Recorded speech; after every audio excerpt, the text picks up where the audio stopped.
नमस्कार। शाम को 4 बज चुके हैं। हम लोगों ने कल उच्च रक्तचाप पर चर्चा की थी।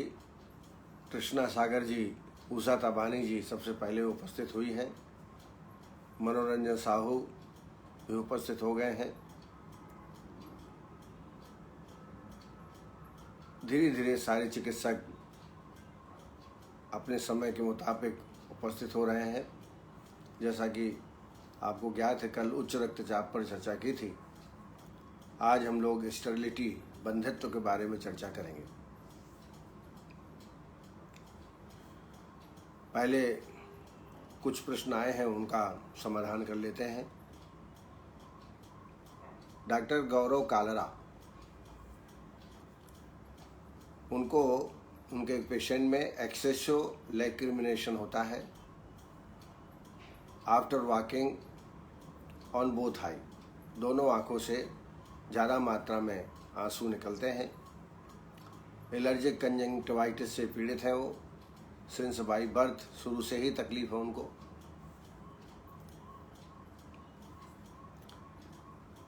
एक्सेसो लैक्रिमल जो स्राव है वो ज़्यादा निकलने से आंसू बहुत अधिक आते हैं। इसके लिए अवपीड़न नस्य करना ठीक रहेगा। अवपीड़न के लिए विडंग, वचा और शिग्रू, इनका बारीक चूर्ण करके रख लें बराबर मात्रा में। जब नस्य देना है उसके एक दिन पहले रात्रि में 2 चम्मच ये दवाएं ले करके थोड़ा पानी में भिगो के रख दें और प्रातःकाल मसल के छान लें और इससे अवपीड़न नस्य दें। स्नेह नस्य के रूप में वचा तैल का प्रयोग करें, 4 बूंद। 2 दिन स्नेह नस्य वचा तैल से और तीसरे दिन शोधन नस्य। ऐसा 21 दिन का कोर्स करें। इससे एलर्जिक कंजंक्टिवाइटिस में भी आराम प्राप्त होगा।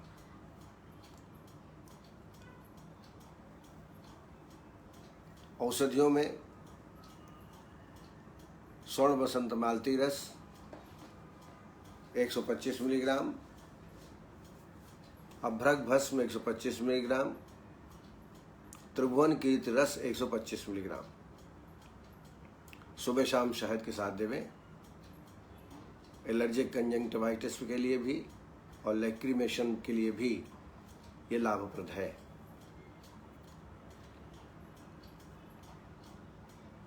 आरोग्यवर्धनी 2 गोली सुबह शाम को पानी के साथ, कैशोर गुग्गुलू 2 गोली सुबह शाम को और अमृतादि गुग्गुलू 2 गोली सुबह शाम को। दोनों व्याधियों में काम करेगा। त्रिफला जड़ से आँख को अच्छी तरह धोएं रोज। रात्रि में त्रिफला को भिगो दें। प्रातःकाल थोड़ा से सुकोष्ण करके छान करके और अक्षी में अच्छी तरह से अक्षी को धोएं। गुलाब जल 4 बूंद सुबह 4 बूंद शाम को डालें। कंजंक्टिवाइटिस में धीरे धीरे उसमें आराम की प्राप्ति होगी। औषधियों में आमल की रसायन 5 ग्राम दिन में 2 बार, प्रातः एवं सायं। टैबलेट में सेप्टिलीन या न्यूरोसिल 2 गोली दिन में 2 बार पेशेंट को देवें। डॉक्टर कन्हैया शर्मा, पेचिस की बीमारी है, आयुक्त मल निकलता है, वजन घट रहा है उनका। निश्चित है ये गृहिणी के रोगी हैं। जैसे गृहिणी में लाइन ऑफ ट्रीटमेंट में कहा गया है कि यदि आम के लक्षण उत्पन्न हो या वर्तमान हो तो ऐसी अवस्था में शोधन कराना चाहिए, वमन कराना चाहिए और उसके बाद विरेचन। प्रथम 5 दिन पंचकोल क्वाथ 30 ml खाली पेट में दोनों टाइम सेवन कराएं। उसके बाद फिर आम के लक्षण प्राप्त होने पर, जैसे कहा गया है, गृहिणी माश्रितम दोषम विदग्धाहार मूर्छितम साविष्टम प्रसेकार विदाह रुचि गौरव आम लिंगवानितम दृष्ट्वा सुखोष्णे नाम मनोधेत फला नाम व कसायण पिपली सरसपई तथा। ये लक्षण आम के हैं। आम के लक्षण मिलने पर वमन कराना चाहिए। वमन के लिए पिपली, सरसप, लवण और मदर फल का प्रयोग करना चाहिए। वमन कराने के पश्चात फिर विरेचन कराना चाहिए। विशुद्ध्यामा से इसमें ही है। लीनम पक्वा से आयस्तम वायप्यम श्राव्यम संदीप नहीं है। शरीरानुगते सामेर से लंघन पाचनम। जब दोष लीन हो गए हो तो संसरणकम अर्थात विरेचन कराना चाहिए। विरेचन के बाद फिर दीपन पाचन उसे देते हुए लघु आहार का सेवन करें। विशुद्ध आमाशय स्मयी पंचकोलादि विस्तृतम दद्यादि लघुन्नम पुनर्योगांश दीपनान। पुनः पंचकोल काढ़े का सेवन कराएं और उसके बाद फिर औषधियों का सेवन करें। ज़्यादा तकलीफ होने से आप प्रारंभ से ही मेडिसिन चालू कर सकते हैं। आजकल इसको IBS इरिटेटो बाउल सिंड्रोम के नाम से हम जानते हैं। औषधियों में गृहिणी कपाट रस 125 मिलीग्राम, अग्नि कुमार रस 125 मिलीग्राम, पंचामृत परपटी 125 मिलीग्राम, ऐसे दिन में 2 मात्राएं या 3 मात्राएं शहद के साथ देवें। बिल्वादि चूर्ण 5 ग्राम सुबह, 5 ग्राम शाम को। मेरा अनुभूति योग है। बिल्व चूर्ण 100 ग्राम, ईसब गोल 100 ग्राम, बड़ी सौंफ 100 ग्राम, तीनों को मिला लेते हैं और इसको 1-1 चम्मच सुबह शाम खाली पेट में देने से बहुत अधिक लाभ प्राप्त होता है। इसके अलावा कुटज घनबटी, अमीबा बटी का भी प्रयोग आप ऐसे पेशेंट में कर सकते हैं। दूसरी चिकित्सा है संग्रहणी गृहिणी के लिए वर्धमान परपटी कल्प। ये भी बड़ी उपयोगी चिकित्सा है। 20 दिन का या 30 दिन का कल्प पंचामृत परपटी कल्प कर सकते हैं। 100 mg से चालू करिए, बढ़ाते जाइए 1000 mg मतलब 1 ग्राम तक, तो 10 दिन ये हो गया और फिर क्रमशः घटाते जाइए। तो इस तरह से 20 दिन का कोर्स ये परपटी कल्प का है। परपटी के साथ स्याह जीरा, भुना हुआ स्याह जीरा और हींग दोनों को मिला करके परपटी के साथ देना चाहिए। खाने में अन्न न लें तो ज़्यादा अच्छा है। 2 प्रकार से कल्प होता है, एक निरन्न, एक साअन्न। निरन्न में सिर्फ छाछ को पिलाते हैं। मान लीजिए आज आपने 60 मिलीग्राम दिया तो आज 1 गिलास, कल 2 गिलास, 3 गिलास, 4 गिलास, ऐसा लगभग 6 से 7 लीटर तक दिन भर में पेशेंट तक्कर को पी सकता है। पानी का भी कम मात्रा में प्रयोग करें। खाना तो बिल्कुल नहीं देना है। एक होता है सान्न, जिसमें लघु आहार का सेवन, खिचड़ी आदि का सेवन कराते हैं, साथ साथ में पंचामृत परपटी कल्प करते हैं। तो इस तरीके से ये 2 चिकित्सा पद्धति मैंने बताई। और तीसरे में प्योरली संसमन ट्रीटमेंट, जैसा मैंने अभी बताया, गृहिणी कपाट रस, पंचामृत परपटी, अग्नि कुमार रस 125-25 मिलीग्राम लेके दिन में 2 बार दीजिए। स्वर्ण परपटी 60 मिलीग्राम, रस परपटी 250 मिलीग्राम, अग्नि कुमार रस 125 मिलीग्राम। ये भी बड़ा अच्छा योग है। इसका भी प्रयोग आप निरंतर कर सकते हैं। लेकिन ये ट्रीटमेंट कम से कम 3 महीने तक आपको देना पड़ेगा, क्योंकि IBS या यूँ कहें संग्रहणी गृहिणी, IBS और संग्रहणी में बिल्कुल समानता है। IBS में कभी पतला, कभी गाढ़ा मल आता है, कभी कॉन्स्टिपेशन होता है, कभी अतिसार हो जाता है, पेशेंट की वेट जो है कम होने लगता है। अतिश्रेष्टम विबद्धम व द्रवम तद्वदस्यते तृष्णारोचक वैरस्य प्रसेक तम कानुताः शून पाद करह शास्ति पर वृक्ष शर्दनम जुरा। शून पाद करह शास्ति पर वृक्ष शर्दनम जुरा। आम यानी पैरों में सूजन आ जाती है। अब IBS के लक्षणों में भी पैरों में सूजन होने का उल्लेख है। कहने का तात्पर्य है IBS और संग्रहणी ग्रहणी ये एक जैसे ही लक्षण हैं। संग्रहणी में थोड़ा बहुत लक्षण अलग मिलते हैं, जैसे स्वपतः पार्श्व शूलम गलंजल घटित ध्वनि तम वदंती घटी यंत्रम। ये घटी यंत्र ऐसा भी गुड़गुड़ की आवाज़ आना पेट में। स्वपतः पार्श्व शूलम, पार्श्व यानी करवट में बदलेंगे तो गुड़गुड़ की आवाज़ आती है। स्वपतः पार्श्व शूलम गलंजल घटित ध्वनि तम वदंती घटी यंत्रम असाध्यम ग्रहणी गदम। ऐसा जो संग्रहणी या ग्रहणी है वो असाध्य की श्रेणी में आता है। इसमें खान पान पर विशेष ध्यान रखना है। तली मली चीज़ें, दूध की चीज़ें, मिठाइयाँ, बेसन, मैदा, ये बिल्कुल रोगी को बंद कर देना चाहिए। दीपन पाचन औषधियों का निरंतर पंचकोल काढ़ा या पंचकोल चूर्ण या त्रिकट चूर्ण का निरंतर पेशेंट में सेवन करना चाहिए। ग्रीन वेजिटेबल्स भी जैसे पालक है, मेथी है, ये संग्रहणी के दौरान नहीं लेना चाहिए। खिचड़ी है, दलिया है, इसका सेवन आप कर सकते हैं। और इसी कारण वजन, चूँकि आंव के रूप में सारा तत्व बाहर निकल जाता है और वो शरीर को नहीं लगता, जिससे वेट जो है घट जाता है। तो ये व्याधि ठीक होगी तो अपने आप ही वेट बढ़ जाएगा। क्योंकि इस दौरान यदि आप ब्राह्मण औषधियाँ लेंगे तो संग्रहणी में या ग्रहणी में नुकसान होगा। तो यहाँ पर आप रोग की चिकित्सा करें। ये उपद्रव है, रोग ठीक होगा तो उपद्रव अपने आप ही शांत हो जाएगा। प्रयोगः समेत व्याध्यम नो अन्यम अन्यम उदीरेत नासो विशुद्धा शुद्धदु समेत न कोपेत। मुख्य व्याधि की चिकित्सा करेंगे तो उपद्रव अपने आप ही शांत हो जाएगा। डॉक्टर राजवीर सैनी, उनका अनुभव है,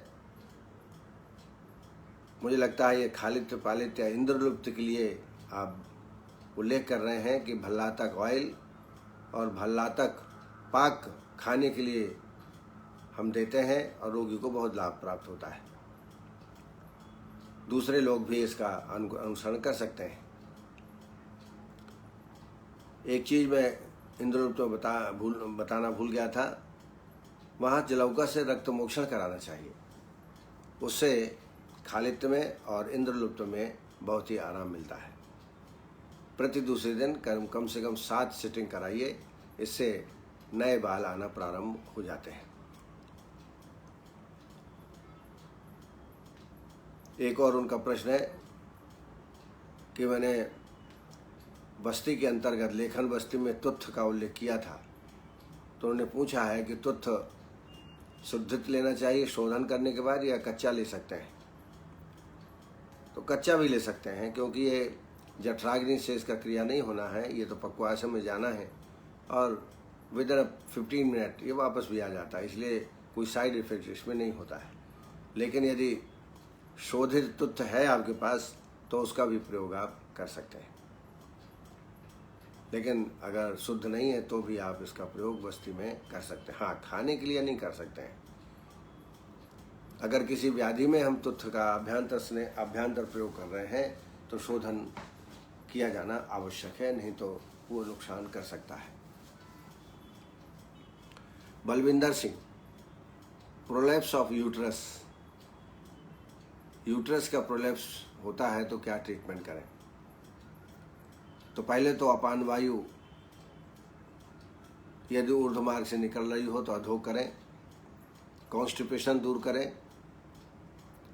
क्योंकि जब जोर लगाते हैं पेशेंट तभी गुद का हो चाहे यूट्रस का हो तभी प्रोलैप्स होता है।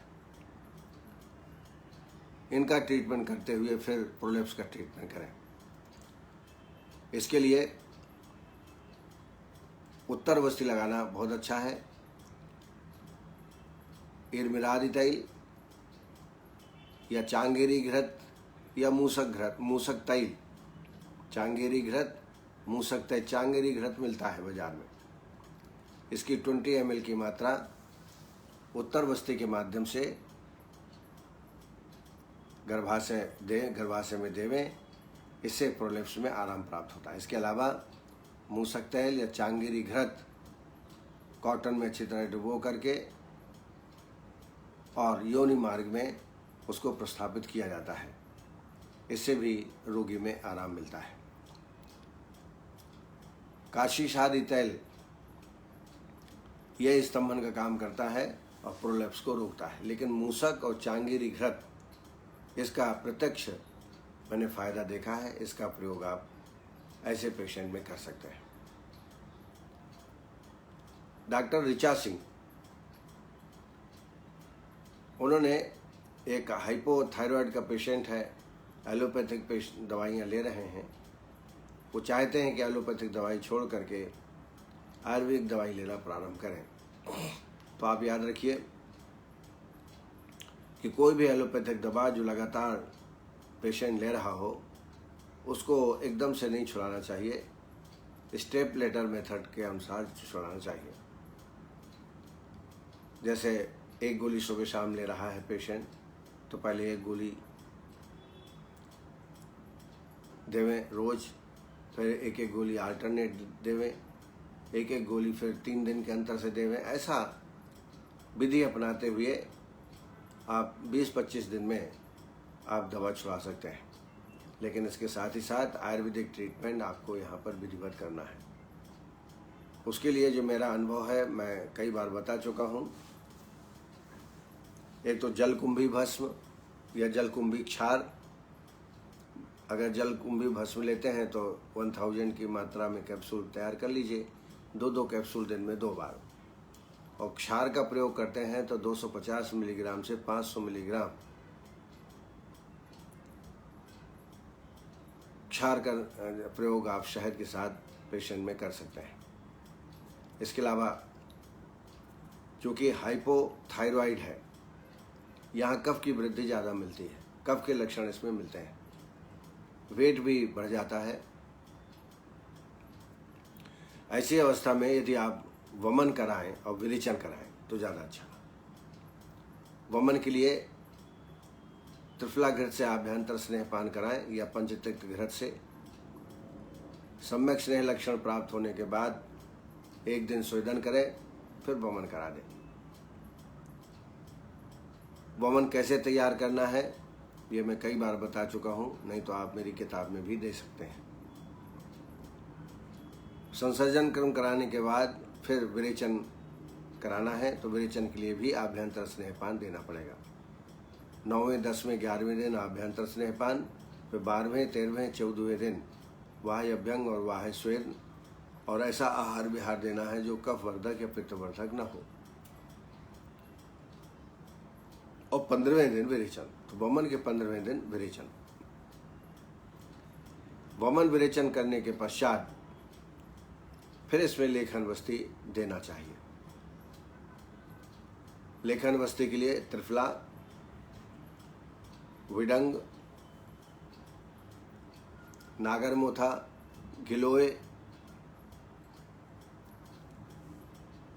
फिर से रिपीट करता हूँ, त्रिफला,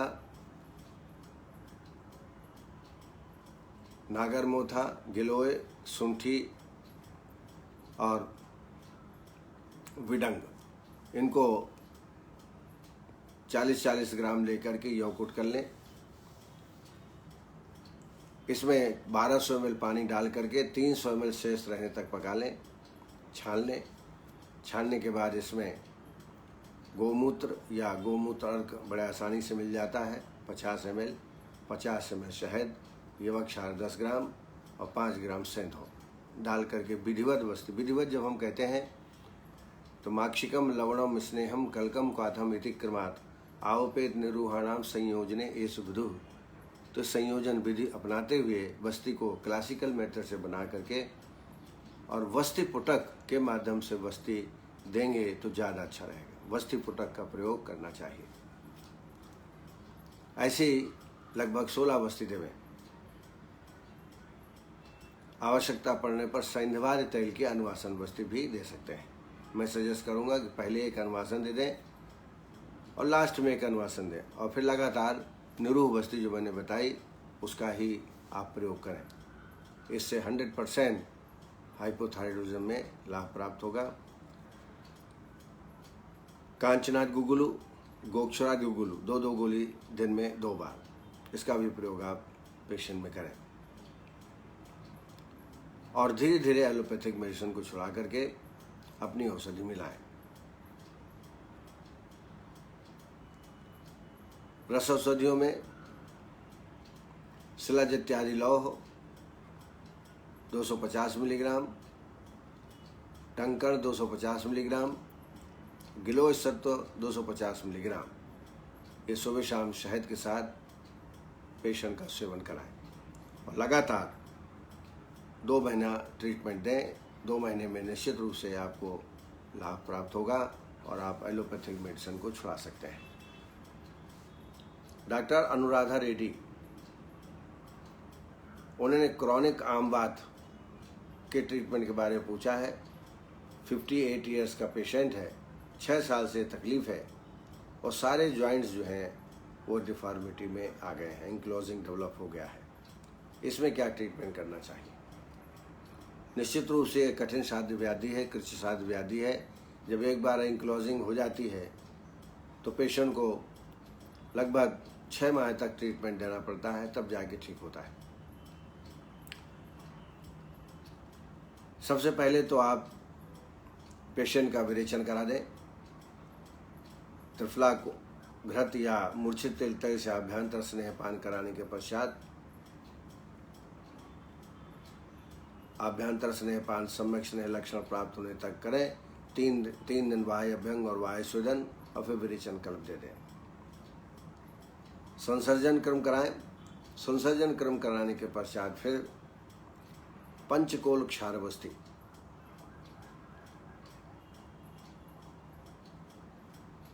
ये बहुत ही श्रेष्ठ वस्ती है,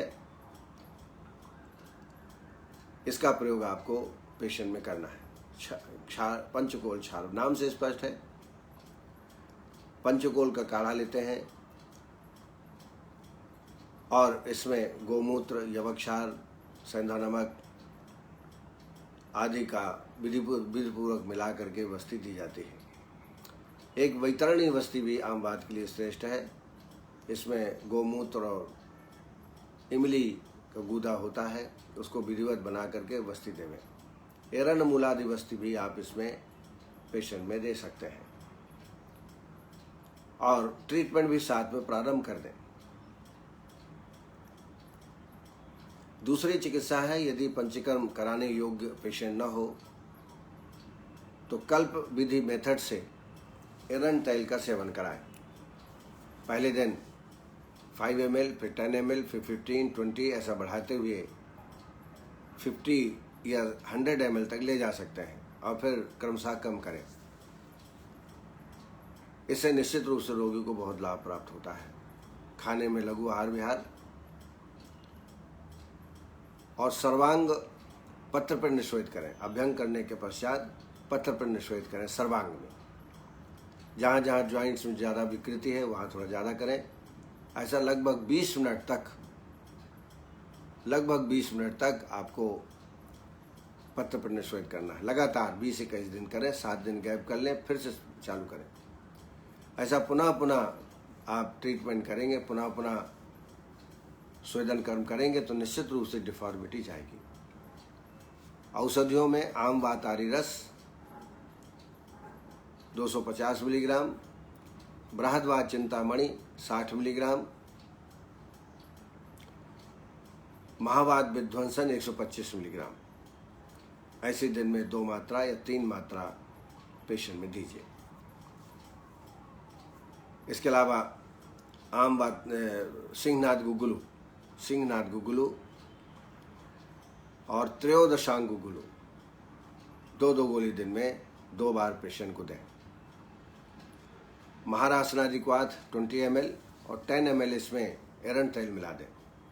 भोजन के आधे घंटे बाद दोनों टाइम इसका सेवन कराएं। 15 दिन महारासनादि और 15 दिन पंचकोल क्वाथ। पंचकोल क्वाथ भी बाजार में बना बनाया मिलता है और सूखा भी मिलता है। श्रेष्ठ तो सूखा वाला होता है। उसकी 4 चम्मच ले लें, 4 कप पानी, 1 कप बचे तब तक पका लें ऐसा 1 कप सुबह शाम को खाली पेट इसका सेवन करें। ये भी बड़ा उपयोगी ट्रीटमेंट है। तो ये ट्रीटमेंट यदि लगातार आप लेंगे तो आम बात में निश्चित रूप से साथ साथ में हल्का फुल्का व्यायाम, सारे जॉइंट्स में मूवमेंट होना चाहिए, पैदल चलने का भी प्रयास करें। और जो सूक्ष्म व्यायाम है, सूक्ष्म योगा है, वो निरंतर करते रहना चाहिए। प्रत्येक जॉइंट्स की गति होनी चाहिए। डॉक्टर आशुतोष कुमार, उनका एक पेशेंट है, लो बीपी रहता है 80 to 60, भूख कम लगती है और जल का सेवन भी बहुत कम करता है। ऐसी अवस्था में बृहत्वा चिंतामणि 60 मिलीग्राम, सिद्ध मकरध्वज 60 मिलीग्राम, मंडूर भस्म 250 मिलीग्राम, ऐसे दिन में 2 या 3 मात्राएं च्यवनप्राश के साथ या ब्राह्मी रसायन के साथ, ब्राह्मी अवलेह के साथ पेशेंट को देना चाहिए।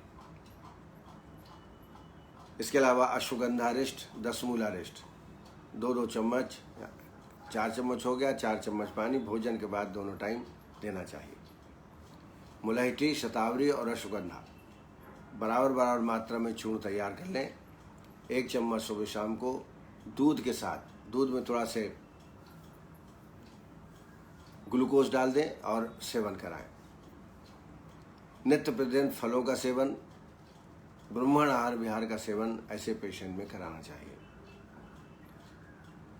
भूख कम लग रही है तो अदरक की चटनी, भोजनाग्रे सदापथ्यम लवणाद्रक भक्षण, भोजन के पहले अदरक और नमक की चटनी खिलाएं, इससे क्षुधा की वृद्धि होती है। इसके अलावा अष्टांग लवण, दाडिमाष्टक चूर्ण, लवण भास्कर, हिंगोष्टक चूर्ण, इन चूर्णों का प्रयोग भी क्षुधा वृद्धि के लिए आप कर सकते हैं।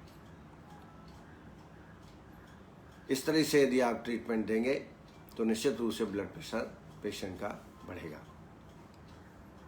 हमारे साथ जो वरिष्ठ चिकित्सक जुड़े हुए हैं, doctor Manoranjan Sahu, doctor Balwinder Singh Malik, doctor Rajneesh Sharma, doctor Usha Tabhani, वरिष्ठ चिकित्सक Vandana Pathak ji, doctor Leeladhar Sahu ji, doctor Sapna Dimri, doctor Archana Jaiswal, doctor Aditi Tripathi, doctor Pradeep Manvi, doctor Sonal Patel, doctor Deepali Agarkar, doctor Arun Sharma, doctor Jagpal Singh, Neelam Shukla,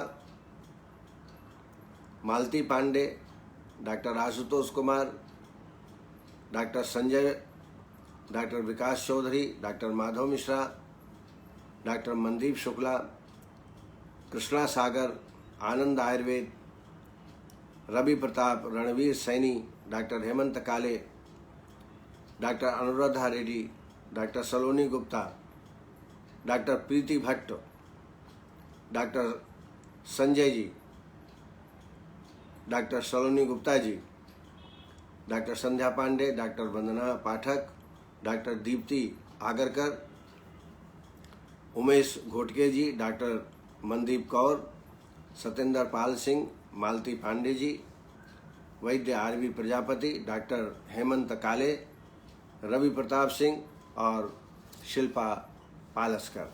अब आइए आज हम थोड़ा से बंधत्व के बारे में चर्चा करेंगे, स्टेरिलिटी की चर्चा करेंगे। ये भी एक समाज में बहुत ऐसे पेशेंट मिलते हैं, बहुत परेशान रहते हैं, सामाजिक रूप से उनको बड़ी तकलीफ होती है। हम इसमें क्या चिकित्सा कर सकते हैं, इसके बारे में आज चर्चा करेंगे। स्टेरिलिटी, बंध्यत्व, जब आर्तवह स्रोत दूषित हो जाता है तब बंध्यता, मैथुन, असहिष्णुता व आर्तव नाश की उत्पत्ति होती है। मूल कारण है आर्तवह स्रोतस का दुष्ट होना। गर्भोत्पादन में असमर्थ लेडीज को बंध्यत्व कहते हैं या स्टेरिलिटी कहते हैं। निदान के रूप में मिथ्या आहार विहार का सेवन करना निरंतर, इससे आर्तो दुष्टि होती है, आर्तो नष्टता होती है, बीज दोष, कंजेनाइटल मॉलफॉर्मेशन, गर्भाशय के निज या आगंतुक विकार, धातु क्षय जैसे दौर्बल्यता, रक्त का बाहर निकल जाना या रक्त क्षय, पांडु रोग, वृद्धावस्था, कंजेनाइटल में एब्सेंस और maldevelopment of uterus, fallopian tube और ओवरीज, ये कंजेनाइटल विकार है। एक्वायर्ड में वेजाइनल इन्फ्लेमेशन, सर्विक्स का नैरो हो जाना, सर्विसाइटिस, पॉलिप्स, फाइब्रॉइड,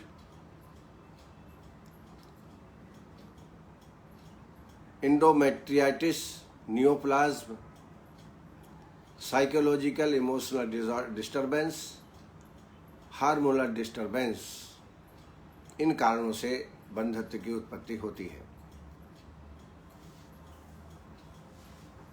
आइए जो प्रमुख भेद हैं उनके बारे में भी चर्चा करें। तो भेदों में पहला है काकबंध्या। एक बच्चा होने के बाद दूसरा नहीं होता, इसको बोलते हैं काकबंध्या। अनपत्या, कभी भी गर्भधारण नहीं होता है, ये कंजेनाइटल होता है।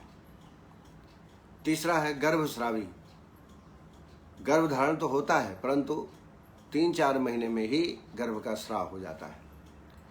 और चौथा है मृतवत्सा, गर्भिणी में गर्भधारण होता है लेकिन 3-4-5 महीने के बाद मृत गर्भ को जन्म देती है। इस प्रकार से 4 भेद शास्त्रों में वर्णित हैं। बंधित्व परीक्षण, कैसे परीक्षण करेंगे कि बंधित्व है? तो दंपति के 1 वर्ष बाद भी गर्भधारण न हो तो पृथक पृथक स्त्री पुरुष का परीक्षण कराना चाहिए। समान परीक्षण में उसका पूरा इतिहास, इतिवृत्ति, कोई संक्रामक रोग तो नहीं हुआ ये देखना है, गोनोरिया, सिफिलिस, आर्तो संबंधी इतिहास, आर्तो आरंभ कब हुआ, अनंतर चक्र कैसा है, अंतिम आर्तो काल, देर से आर्तो आना, अनियमित आर्तो का आना, इन सब का परीक्षण पेशेंट में करना चाहिए। चिकित्सा के लिए सबसे पहले इसमें शोधन कराना है। तो शोधन कराने के पहले 3 या 4 दिन दीपन पाचन औषधियाँ दे दीजिए, पंचकोल चूर्ण या त्रिकट चूर्ण या पंचकोल क्वाथ। उसके बाद आभ्यंतर स्नेहपान, शतावरी घृत, फल घृत या कल्याण घृत से, फिर स्वेदन 1 दिन, फिर वमन और वमन के बाद विरेचन। स्नेह युक्त विरेचन करना चाहिए, तीक्ष्ण विरेचन इसमें नहीं करना है। और उसके बाद वस्ती देना है। वस्ती में उत्तर वस्ती देना चाहिए और पुनः पुनः वस्ती देने का प्रावधान है। वस्ती देने से, उत्तर वस्ती देने से फैलोपियन ट्यूब ब्लॉकेज या ट्यूबल पेटेंसी में अच्छा लाभ प्राप्त होता है, अच्छे परिणाम प्राप्त होते हैं। निरूह वस्ती के रूप में कोटज 10 ग्राम, गंभारी 10 ग्राम और दशमूल क्वाथ 10 ग्राम, ये टोटल 30 ग्राम हो गया। इसका 4 पानी ले लीजिए और चतुर्थांश शेष रहने तक पका लीजिए। इसका डोज 20 to 40 ml होता है। अगर 20 ml काढ़ा लिया है तो 5 ml फल घृत ले लीजिए, और यदि 40 ml ले रहे हैं तो 10 ml फल घृत ले लीजिए और इसको विधिवत मिला करके निरूह वस्ती देवें। अनुवासन के रूप में फल घृत श्रेष्ठ है, 20 ml या शतावरी घृत 20 ml, इनसे अनुवासन वस्ती देना चाहिए। कोर्स कैसे लगाना है? तो ऋतुकाल में ही वस्ती दी जाती है। ऋतुकाल लगभग 16 दिन का होता है। तो 3-3 वस्ती के लिए 3-3 वस्ती देना है, 3 दिन गैप करना है, 3 दिन के अंतर से। 3 वस्ती के 3 कोर्स, 3 दिन का अंतर। जैसे प्रथम अनुवासन लगा दीजिए, द्वितीय निरूह लगाइए, अब फिर अनुवासन, तो ये 3 हो गया। अब 3 आपने लगा दिया, 3 दिन का गैप कर दीजिए, फिर 3 लगाइए, फिर 3 दिन का गैप करिए, फिर 3 लगाइए। ऐसे 3 बार करना है। प्रथम अनुवासन, दूसरे में निरूह और बाद में अनुवासन। फिर से मैं समझाता हूँ। 3 वस्ती दीजिए, अनुवासन, निरूह और अनुवासन, फिर 3 दिन गैप कर दीजिए, फिर 3 वस्ती दीजिए, फिर 3 दिन गैप कर दीजिए। इस प्रकार 3 कोर्स वस्ती के देना है। इससे निश्चित रूप से पेशेंट को बड़ा लाभ होता है। इसके अलावा कुछ योग हैं जो गर्भ धारण करने के लिए सहायक हैं, जैसे बला, अतिबला, महुआ, वटांकुर और नागकेशर और खांड। खांड माने गुड़। बला, अतिबला, महुआ, वटांकुर, नागकेशर और खांड, इनका चूर्ण बना लीजिए और 10 ग्राम की मात्रा में शहद, घृत मिलाते हुए क्षीर के साथ इसका 3 माह तक प्रयोग करना है। 3 माह के प्रयोग से गर्भधारण निश्चित रूप से हो जाता है, यदि कोई ऑर्गेनिक डिफेक्ट पेशेंट में नहीं है तो। दूसरा योग है आर्तो दर्शन न होने पर कांजी, तिल, उड़द, तक्र और दही का निरंतर सेवन करना चाहिए। इसलिए इससे जो है आर्तो दर्शन होने लगते हैं, नियमित आर्तो आने लगता है। एक और गर्भ स्थापना के लिए योग है अश्वगंधा से सिद्धित गोदुग्ध। गोदुग्ध को अश्वगंधा से सिद्ध कर लीजिए। इसमें 10 ml घृत मिला करके ऋतुकाल में इसका प्रयोग करना चाहिए। प्रातः सेवन इसका करें एक बार ही 24 घंटे में, और इससे भी गर्भधारण हो जाता है। प्रमाण यह है कि आप लगातार 16 दिन प्रयोग इसका करें तो इसमें निश्चित रूप से गर्भधारण होने की संभावना पूर्णतः रहती है। पुष्य नक्षत्र में उखाड़े गए लक्ष्मणा के मूल को कुंवारी कन्या से दूध में पीस कर देने से भी गर्भधारण होता है, ऐसा शास्त्र में कहा गया है। इसका प्रयोग तो हमने किया नहीं है। एक अनुभूति योग है कटसरैया की जड़, कंटकारी, उसकी जड़, धाय पुष्प, वटांकुर और नीलकमल, इनको प्रत्येक को चूर्ण बना लीजिए। फिर इसमें 10 ग्राम मात्रा ले लीजिए। 10 ग्राम इस मात्रा में दूध में मिला करके आप इसका सेवन करें ऋतुकाल की अवस्था में। इससे भी गर्भधारण होता है। एक योग और है पारस पीपल, पत्ते 5, जीरा 5 ग्राम, सरपुंखा के साथ, सरपुंखा भी 5 ग्राम ले लीजिए। इस तीनों को पीस करके सेवन करने से भी गर्भधारण निश्चित होता है। पत्थियों का सेवन जरूर करना चाहिए। एक अनुभूति योग और है 5 पत्ते पीपल के जो मुलायम होते हैं वो 5 पत्ते ले लें, वटांकुर 10 नग और गिलोय लगभग 6 इंच, और इन तीनों को अच्छी तरह पीस लें और दूध के साथ इसका सेवन करें ऋतुकाल की अवस्था में। 16 दिन लगातार प्रयोग करें, यह भी गर्भ धारण करने के लिए सहायक होता है। इसके अलावा पुरुषों में पुष्प धन्वा रस 125 मिलीग्राम, त्रिभंग भस्म 250 मिलीग्राम, पुनर्नवा मंडूर 250 मिलीग्राम, एक पुड़िया सुबह शाम को च्यवनप्राश के साथ या शहद के साथ या मेनॉल माल्ट के साथ रोगी को देवें या कौच पाक के साथ देवें। स्त्रियों में प्रदरांतक लौह 250 मिलीग्राम, प्रवाल पृष्टि 250 मिलीग्राम और पुष्प धन्वा रस 125 मिलीग्राम सुबह शाम शहद के साथ या च्यवनप्राश के साथ रोगी को देना चाहिए। इसके अलावा लहसुन कल्प का बड़ा महत्व है। आचार्यों ने कहा है कि 1 लहसुन से चालू करें 50 नग तक, 50 से फिर कम करें। ऐसा 1-2 कल्प लेने से गर्भधारण हो जाता है। दूसरा एक कल्प बताया है शतपुष्पा चूर्ण और शतावरी चूर्ण।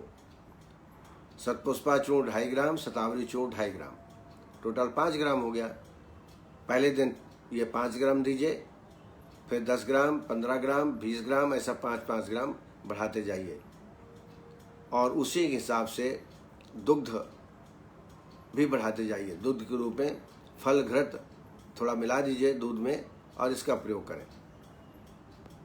इसके अलावा कुमारी आसो, अश्वगंधारिष्ट 2 चम्मच अश्वगंधारिष्ट, कुमारी आसो 2 चम्मच, 4 चम्मच, 4 चम्मच पानी भोजन के बाद दोनों टाइम लेना चाहिए। इसके अलावा लक्षणानुसार आरोग्यवर्धनी, रजा प्रवर्तनी बटी, अश्वगंधादि चूर्ण आदि का प्रयोग भी पेशेंट में लाभप्रद होता है। तो कुछ अनुभूति योग मैंने गर्भधारण के लिए बताए हैं, उनका आप जरूर प्रयोग करें और इसका एक रिकॉर्ड रखें और इसके परिणाम भी दूसरे चिकित्सकों को बताएं, जिससे वो भी इसका प्रयोग कर सकें। इन्हीं शब्दों के साथ मैं अपनी वाणी को विराम देता हूँ। आप सब हमारे साथ जुड़े, व्याख्यान सुना, आप सबको बहुत बहुत अभिनंदन, नमस्कार, जय आयुर्वेद। कल फिर हम इसी वक्त इसी समय आपसे मुलाकात करेंगे। तब तक के लिए धन्यवाद। जय आयुर्वेद।